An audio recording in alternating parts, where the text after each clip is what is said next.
할렐루야. 네, 진짜 할렐루야하고 진짜 아멘이신가요? 네, 설날이 주일이고 그래서 뭔가 좀 이상하죠.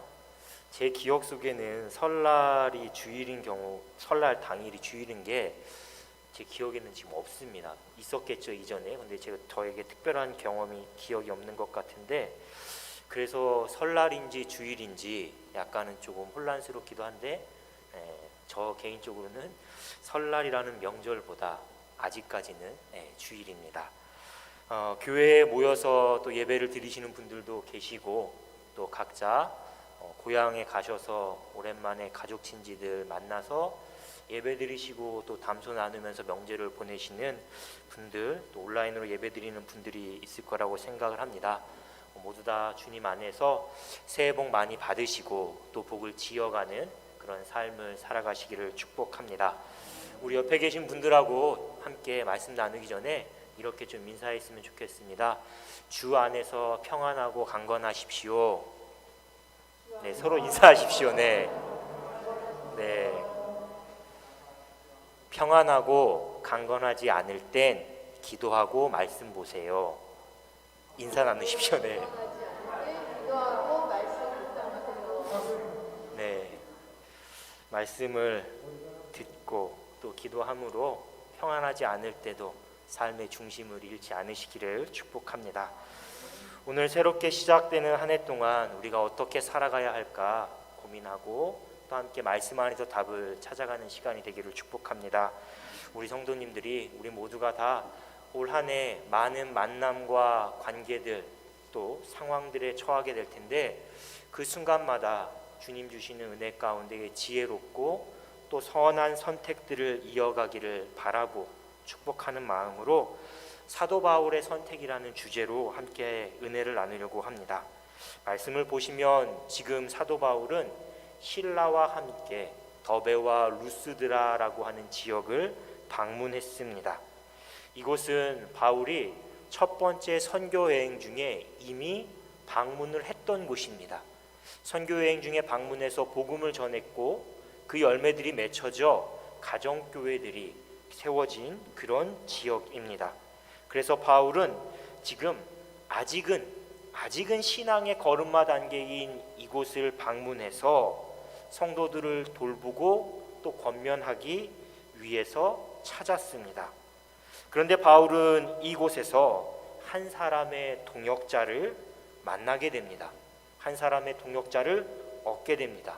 말씀을 보시면 누구입니까? 그가 바로 디모데입니다. 디모데. 바울의 새 동역자가 된 디모데에 대해서 성경은 아주 짧지만 그래도 구체적인 정보들을 우리에게 제공해 줍니다. 먼저 본문 1절의 말씀을 보시면 디모데의 부모님들이 어떤 분이었는지, 그래서 그의 가정이 대략 어떤 분위기였는지를 우리가 알 수가 있는데요. 이렇게 이야기를 합니다. 바울이 더베와 루스드라에도 이름에 거기 디모데라 하는 제자가 있으니 그 어머니는 믿는 유대 여자요 아버지는 헬라인이라. 디모데의 어머니가 믿는 유대 여자라고 하죠. 즉 유대인 그리스도인입니다. 디모데후서 1장에서 바울은 디모데가 믿음을 갖게 되고 믿음 안에서 자라게 된 이유가 그의 외조모인 루이스와 어머니 유니게로부터 물려받은 신앙의 유산 덕분이다라고 말합니다. 아마도 학자들은 이 디모데의 어머니 가정, 외할머니부터 어머니까지 이어지는 그 어머니 가정이 바울이 바로 이 1차 선교 여행 중에 복음을 전할 때 그때 주님을 영접해서 시작된 것이다 라고 이야기를 합니다. 한편 본문은 디모데의 가정에 대해서 이야기하면서 또 디모데라는 사람이 어떤 성품을 갖고 있고 그의 믿음이 어땠는지에 대해서도 이야기합니다. 말씀을 보시면 디모데는 주님의 제자라고 불릴 만큼 아주 신실한 그런 믿음의 사람이었습니다. 또 루스드라 인근 지역, 그러니까 이고니온이라는 이 지역의 많은 사람들에게 칭찬을 받은 만큼, 인정을 받을 만큼 그 성품이나 행실도 참 좋았던 사람이었습니다. 자, 그러면 디모데의 가정, 디모데의 믿음, 디모데의 성품까지 두루두루 여러 가지 장점이 많은 사람입니다. 그러니 바울이 이 디모데를 자신의 동역자로 선택한 건 어쩌면 당연한 일이죠. 좋은 사람이기 때문에 선택했다라고 우리가 생각할 수가 있습니다. 그런데 말씀 안에서 한 가지 걸리는 점이 있습니다. 찾으셨나요? 디모데의 아버지. 디모데의 아버지가 헬라인이라는 점입니다. 즉 이방인이었다라는 것이죠. 물론 디모데의 아버지가 이방인이라는 점은 디모데와 함께 앞으로 이방인들에게 복음을 전할 때는 분명 큰 도움이 될 것입니다. 장점으로 작용할 것입니다. 그런데 반대로 이방인이 아니라 유대인에게 복음을 전할 때는 어떨까요? 아마 유대인에게 복음을 전할 때는 그의 아버지가 이방인이라는 점은 큰 걸림돌이 될 수도 있는 문제입니다. 우리가 잘 알다시피 당시의 유대인들은 이방인들과 상종도 하지 않았죠. 상종하지 않을 뿐만 아니라 말 그대로 혐오했습니다. 그러니 유대인들이 디모데뿐만 아니라 디모데를 싫어하고 배척하는 것뿐만 아니라 디모데가 전하는 복음, 그 복음까지도 불신하고 또 선교 사역 자체를 방해할 수 있는 일 아닙니까? 그러니 이건 유대인에게 복음을 전할 때는 분명 단점입니다. 장애물입니다. 이 사실은 우리가 바울이 지금까지 어떠한 방식으로 복음을 전했는지를 살펴보면 더 분명하게 알 수 있습니다. 바울은 선교를 함에 있어서 나름대로의 선교 원칙과 또 전략을 가지고 했습니다. 첫 번째는 많은 사람들이 모이는 도시를 방문해서 복음을 전한 것입니다. 그리고 두 번째는 도시를 방문할 때 항상 새로운 도시에 가면 가장 먼저 하는 일이 유대인 회당을 찾아가 복음을 전하는 것이었습니다. 도시를 찾아가고 새로운 도시를 찾아갈 때는 먼저 유대인의 회당을 찾아갔다. 왜 그랬을까요? 나름대로는 복음을 효과적으로, 효율적으로 전하기 위해서 이런 선택을 한 것이죠. 그러니 바울의 이 선교 전략을 고려하면 디모데의 아버지가 이방인이라는 점은 분명 바울에게 고민거리였을 겁니다. 그렇지 않습니까? 제일 먼저 유대인의 회당을 찾아가는데 바로 옆에 동역자로 이방인 출신인 디모데가 함께 한다는 것 자체만으로 거리낌이 될 수도 있는 일이기 때문이죠. 그런데 바울의 최종적인 선택은 디모데를 선택한 것입니다. 디모데와 함께 한 것이죠. 왜 바울은 디모데를 선택했을까요? 왜 디모데를 자신의 동역자로 세웠을까요? 사람들이 인간관계를 맺거나 문제에 대처하는 모습을 우리가 곰곰이 들여다보면 크게 두 가지 유형으로 구분을 할 수가 있습니다. 첫 번째 유형의 사람은 단점을 먼저 보는 사람입니다. 부정적인 면, 안 되는 점을 먼저 보고 거기에 시선과 마음을 집중하는 사람이죠. 이런 유형의 사람, 어떤 사람일까요? 관계가 원만할까요? 관계가 원만할 수가 없습니다. 자신 앞에 닥친 문제도 쉽게 해결할 수도 없습니다. 속으로는 불평과 불만을 쌓아가고요, 밖으로는, 입술로는 늘 비판과 험담이 끊이지 않는 사람입니다. 사람을 대할 때나 문제를 대할 때나 무능한 사람이다, 나쁜 사람이다 낙인 찍고 무시하고 문제 앞에서는 해보지도 않고 어떻게 한번 해결하려고 하는 모습보다는 멀찌감치 떨어져서 방관자 모드로 자기 책임을 회피하려고 할 것입니다. 반대로 단점이 아니라 장점을 먼저 보고 주목하는 사람이 있습니다. 부정적인 면이 아니라 긍정적인 면, 가능성을 더 주목하는 유형의 사람들이 있습니다. 이 사람들 어리석어서 그냥 무턱대고 이러는 게 아닙니다. 분명 단점이 있고 부정적인 면이 있지만 그래도 우리가 함께 서로 돕고 힘을 합치면 단점은 보완할 수 있고 문제는 조금씩 해결해 나갈 수 있을 거라 생각하기 때문에 그런 마음을 품게 되는 것이죠. 단점이 없는 사람이 어디 있겠냐 생각하면서 격려하고 믿어줍니다. 단점은 덮되 장점은 최대한 살려주고 그가 가진 가능성과 잠재력을 이끌어내면서 함께, 힘들지만 함께 문제를 해결해 보려고 하는 사람들이죠. 똑같은 사람입니다. 똑같은 상황입니다. 하지만 똑같은 사람과 상황 앞에 내 마음의 선택이 어떻게 되느냐에 따라서 과정과 관계가 달라지고 최종적으로는 결과 역시도 달라질 수가 있는 것이죠. 일터에서 또 가정과 교회에서 여러분들은 어떤 유형의 사람인지 한번 생각해 보시기 바랍니다. 나아가서 지금 내 주변에는 어떤 유형의 사람이 더 많이 있는지 가까이에 있는지 생각해 보시기 바랍니다. 말씀 속의 사도 바울은 당연히 후자의 유형입니다. 디모데가 가진 장점에 주목해서 자기 동역자로 선택한 겁니다. 나아가서 디모데가 자신의 장점과 잠재력을 살려서 훗날 선교의 큰 일꾼이 될 수 있도록 바울 자신이 디모데의 영적인 멘토가 되어주고 신앙의 아버지가 되어 주었다고 할 수 있죠. 그런데 성경을 보면 바울이 이런 선택을 할 수 있었던 이유가 있습니다. 과거에 바울 자신이 지금 디모데와 같은 이와 비슷한 입장에서 누군가의 도움을 받아봤기 때문에 이런 선택을 할 수가 있었던 것이죠.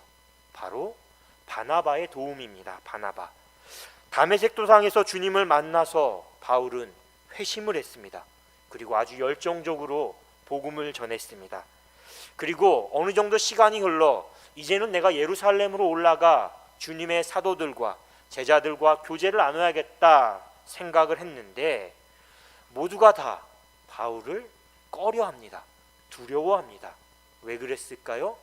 과거의 바울, 복음을 전하는 일에 가장 먼저 핍박자로 박해자로 살았던 과거 사울의 모습 때문에 교제하기를 꺼려한 것이죠.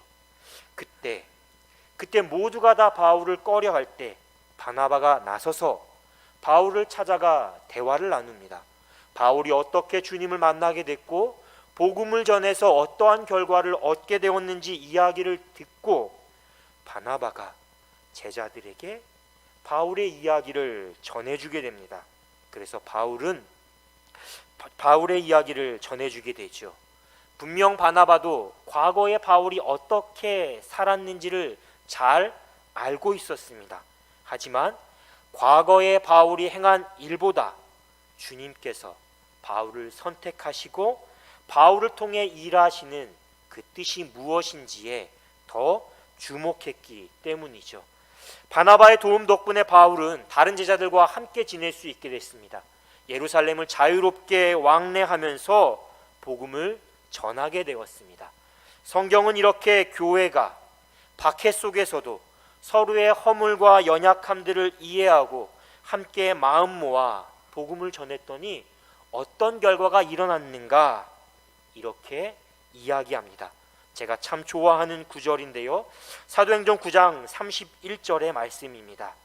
그리하여 온 유대와 갈릴리와 사마리아 교회가 평안하여 든든히 서가고 주를 경외함과 성령의 위로로 진행하여 수가 더 많아지니라. 평안하여 든든히 서가는 교회의 모습, 바로 어떤 선택을 했을 때 일어난 결과인지 성경이 우리에게 말해주는 것이죠. 바울의 두 번째 선택은 디모데에게 할례를 행한 일입니다. 할례를 행했다. 이것은 분명 우리가 알고 있는 이방인 전도자 사도 바울의 모습과는 상충되는 모습입니다. 당장 오늘 본문의 바로 앞장인 사도행전 15장에서 바울이 우리에게 보여준 모습과도 너무나 다른 모습이죠. 당시 교회는 이방인 그리스도인들도 율법을 지키고 할례를 받아야 하는가? 이 문제를 두고 아주 큰 혼란과 갈등 가운데 있었습니다. 바울도 1차 전도 여행을 마치고 안디옥 교회에 머물던 중에 예루살렘에서 내려온 이 유대인들과 이 문제로 크게 다퉜습니다. 당연히 바울은 아니다라는 입장입니다. 율법이 아니라 할례가 아니라 오직 예수 그리스도, 그분의 십자가 은혜와 사랑을 믿을 때 우리가 구원받을 수 있다. 그것이 바울의 입장이었습니다. 바울은 그렇게 믿었고 그 복음을 전했고 실제 이방인들이 예수 그리스도를 믿어서 변화되는 놀라운 일들을 많이 경험했죠. 그리고 결국 바울은 안디옥 교회의 파송을 받아서 예루살렘 교회까지 직접 이 문제를 가지고 방문했습니다. 교회의 여러 지도자들과 격렬히 토론한 끝에 공식 서한 형태로 이방인 성도들에게 어떤 결정을 알리게 됩니다. 바울이 오늘 본문에서 더베와 루스드라를 방문한 이유 중 하나도 바로 이 결정을 알리기 위해서인데요. 사도행전 15장 28절부터 29절 말씀에 있습니다. 이런 결정을 교회가 내린 것입니다. 성령과 우리는 이 요긴한 것들 외에는 아무 짐도 너희에게 지우지 아니하는 것이 옳은 줄 알았느니. 그러니까 이방인 그리스도인들에게 요긴한 것 외에는 어떤 짐도 지우지 않겠다는 겁니다. 율법과 할례 짐을 지우지 않겠다는 거죠. 이 요긴한 것들, 꼭 지켜야 할 것들, 이것입니다. 우상의 제물과 피와 목매어 죽인 것과 음행을 멀리 할지니라. 그러니까 우상의 제물, 피, 목매어 죽인 것, 음행, 이 모든 것들은 다 우상 숭배와 관련된 내용인데요. 이것만 삼가하면 이방인 그리스도인들은 율법이나 할례의 짐을 짊어지지 않아도 된다. 이 결정을 예루살렘 교회가 내렸는데 여기에 바울이 주도적인 역할을 한 것이죠. 그런데 본문에서 바울은 지금까지 자신이 주장하고 행했던 것과 다르게 디모데에게 할례를 행했습니다. 만약 오늘 우리 사회였다면 많은 사람들이 바울을 향해서 내로남불이다, 너는 되고 왜 다른 사람은 안 되냐, 앞뒤가 다르다, 이런 비판을 하지 않았겠습니까? 그런데 바울은 왜 자기가 지금까지 보여주고 말했던 것과 다르게 디모데에게 할례를 행한 것일까요? 그 답이 본문 3절 안에 있습니다. 3절 말씀을 보시면 그 가운데에 그 지역에 있는 유대인으로 말미암아라는 구절이 있습니다. 다른 성경들은 이 구절을 이렇게 번역하는데요. 그 지방에 사는 유대 사람들을 생각해서, 또 혹시 말썽이 날까봐, 또 다른 번역은 이렇게 합니다. 그 지역에 사는 유대인들에게 걸림이 되지 않도록. 사실 디모데는 유대인으로 인정받을 수 있는 자격이 충분했습니다. 왜냐하면 말씀 속에서 이야기하듯 디모데의 어머니가 유대인이었기 때문이죠. 당시의 랍비들은 아버지가 아니라 1차적으로는 어머니의 혈통을 기준으로 유대인인가 아닌가를 판단했습니다. 왜냐하면 혹시라도 아버지는 누군지 알 수 없지만 어머니가 유대인이라면 최소한 절반은 그 혈통이 유대인이기 때문에 아버지보다는 어머니의 혈통을 기준으로 유대인인가 아닌가를 판단한 것이죠. 그런데 그럼에도 불구하고 바울은 디모데가 앞으로 선교 활동을 펼침에 있어서 작은 논란의 소지, 혹시라도 모르니까 그 논란의 소지나 걸림돌이 되지 않게 하기 위해서 아예 애초에 할례를 행한 것이죠. 반대의 사례도 성경에는 있습니다. 바울이 헬라인이었던 디도와 함께 예루살렘을 방문했습니다. 갈라디아서 2장 말씀을 보면요, 그때 바울은 거짓 성도들이 디도에게 넌 이방인이니까 할례를 받아야 된다 계속 강요하는데 끝까지 디도에게 할례를 받으라고 하지 않았습니다. 그러니까 유대인 성도, 가짜 성도들의 압력에 끝까지 굴복하지 않고 어쩌면 디도의 방패막이 되어준 거라고 할 수 있죠. 왜 그때는 바울이 디도에게 할례를 받지 말라고 했을까요? 왜냐하면 그것은 복음의 진리를 훼손하는 것이다 라고 생각했기 때문입니다. 이방인이었던 디도는 이방인이지만 예수 그리스도를 믿음으로 말미암아 이미 구원을 받았는데 왜 너희들이 율법과 할례로 디도가 그리스도로 인하여 얻은 자유를 빼앗느냐, 왜 다시 율법의 종으로 삼으려 하느냐라고 하면서 끝까지 할례를 받지 말라고 한 것이죠. 이렇게 보면 오늘 본문에서 바울이 디모데에게 할례를 행한 것은 상황에 따라 말과 행동이 변한 것이 아닙니다. 그렇다고 유대인들의 비난이나 그들과 충돌이 두려워서 어쩔 수 없이 행한 비겁한 행동도 아닙니다. 복음을 효과적으로 전하기 위해서 선택한 일종의 전략적인 판단이라고 할 수 있죠. 이렇게 보면 바울은 줄곧 상황이나 사람과 상관없이 오직 하나 예수 그리스도의 십자가 복음만을 선택한 것이죠. 그리고 바울의 이 선택은 선한 열매들로 나타나게 됩니다.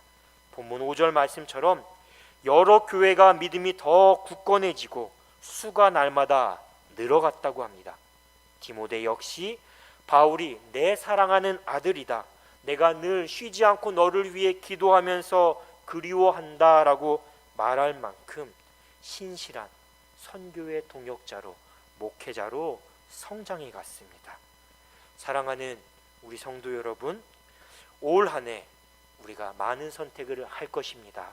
그런데 그때마다 어떤 선택을 할 것인가, 오늘 말씀을 통해 선택의 기준을 새롭게 세울 수 있기를 주님의 이름으로 축복합니다.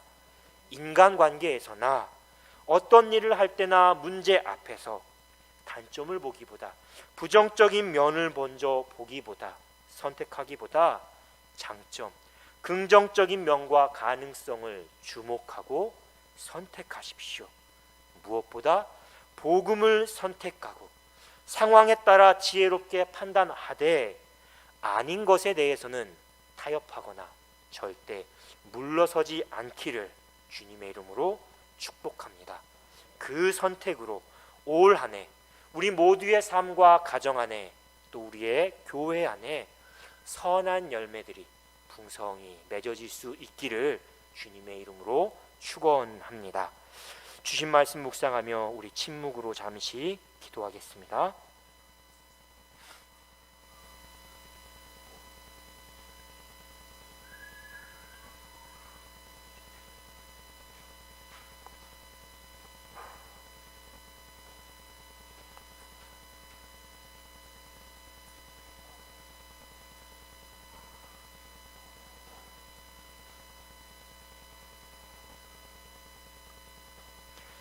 주님, 새해에는 우리가 상황에 따라서, 이익과 편의에 따라서 선택하지 않게 하옵소서.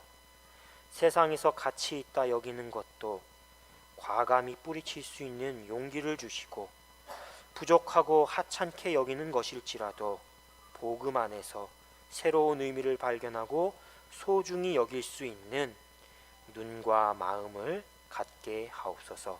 예수 그리스도의 이름으로 기도합니다. 아멘.